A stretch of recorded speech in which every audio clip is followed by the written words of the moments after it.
Bayangkan, setelah menghabiskan puluhan tahun bekerja, membesarkan anak-anak, dan menghadapi berbagai tantangan hidup, tiba-tiba dunia terasa sunyi.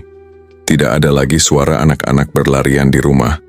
Telepon jarang berbunyi, bahkan di hari ulang tahun hanya ada 1 atau 2 pesan yang masuk. Kenapa ini bisa terjadi? Kenapa banyak lansia merasa kesepian?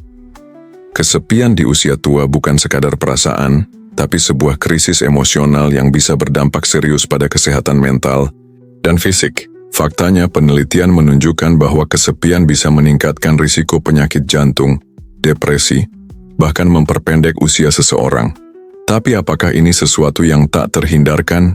Apakah memang wajar jika lansia merasa kesepian? Tidak. Ada banyak cara agar mereka tetap merasa dihargai, dicintai, dan tetap bahagia di usia senja.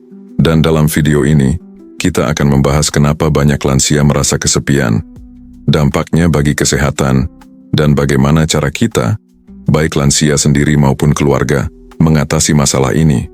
Jangan sampai lansia di sekitar kita merasa terabaikan. Yuk, simak sampai akhir.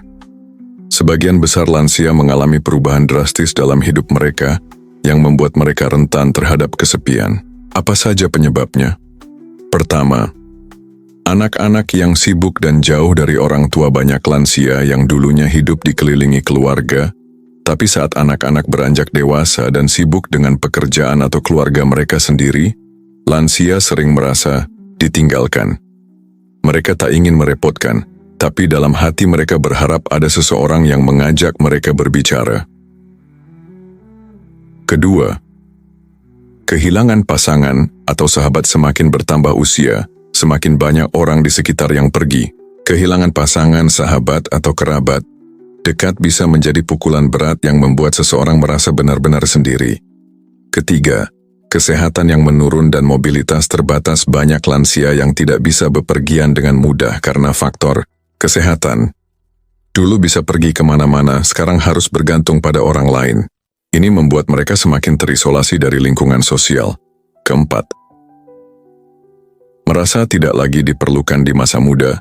Mereka mungkin bekerja atau menjadi tulang punggung keluarga. Tapi setelah pensiun dan anak-anak mandiri, banyak lansia merasa bahwa mereka tidak lagi memiliki peran yang berarti dalam hidup orang lain. Kesepian ini bukan hanya membuat mereka merasa sedih, tapi juga bisa berdampak buruk pada kesehatan mental dan fisik. Jadi, bagaimana cara mengatasinya? Mari kita ambil contoh nyata. Ada seorang kakek bernama Pak Bagio. Dulu beliau adalah seorang guru yang dihormati. Murid-muridnya banyak, rumahnya selalu ramai oleh anak-anak dan cucu-cucu. Tapi setelah pensiun dan istrinya meninggal, hidupnya berubah drastis. Anak-anaknya sibuk bekerja di kota lain, dan Pak Sumarno seringkali hanya duduk di rumah sendirian, menonton TV tanpa ada yang diajak bicara. Setiap kali telepon berdering, harapannya tinggi, tapi seringkali itu hanya telepon dari bank atau iklan promosi. Suatu hari, seorang tetangga mengajaknya ikut ke komunitas lansia di lingkungan mereka. Di sana, ia mulai bertemu dengan orang-orang seusianya. Mereka berbincang, berbagi cerita, bahkan mulai ikut kegiatan sosial kecil-kecilan. Perlahan Pak Sumarno menemukan kebahagiaan kembali. Ia mulai aktif menulis, berbagi pengalaman sebagai mantan guru, dan bahkan membuat kelompok belajar kecil untuk anak-anak di lingkungan sekitar. Dari sini kita belajar bahwa kesepian bukanlah akhir dari segalanya. Ada cara untuk keluar dari lingkaran itu dan menemukan kembali kebahagiaan. 1. Buat rutinitas yang membahagiakan. Jangan biarkan hari-hari terasa kosong. Lansia bisa mencoba kegiatan baru seperti menulis, berkebun, atau mengikuti komunitas lansia. 2. Bangun hubungan sosial. Kembali kesepian seringkali terjadi karena kurangnya interaksi sosial. Mulailah dari hal kecil, seperti menyapa tetangga, menelepon teman lama, atau bergabung dengan kelompok sosial yang sesuai dengan minat. 3. Gunakan teknologi untuk tetap terhubung. Banyak lansia yang kesulitan menggunakan gadget. Tapi dengan sedikit bimbingan, mereka bisa menggunakan WhatsApp, video call, atau media sosial untuk tetap terhubung dengan keluarga. Anak-anak juga bisa lebih sering mengirim pesan atau video call agar mereka merasa diperhatikan. 4. Berkontribusi dalam kegiatan sosial lansia sering merasa tidak lagi berguna, tapi kenyataannya, mereka punya banyak pengalaman dan kebijaksanaan yang bisa dibagikan. Misalnya mereka bisa menjadi mentor bagi anak-anak muda, membantu di panti asuhan, atau mengajar keterampilan tertentu. 5. Peran keluarga sangat penting. Sebagai anak atau cucu, jangan biarkan orang tua kita merasa ditinggalkan.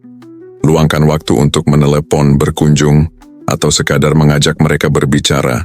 Hal sederhana seperti bertanya, "Hari ini bagaimana?" bisa membuat perbedaan besar. Jadi apakah Anda atau orang yang Anda kenal pernah mengalami kesepian di usia tua? Jika iya, tuliskan pengalaman Anda di kolom komentar. Mungkin kisah Anda bisa menginspirasi orang lain untuk bangkit dari kesepian. Bagikan video ini ke teman atau keluarga Anda yang mungkin membutuhkan.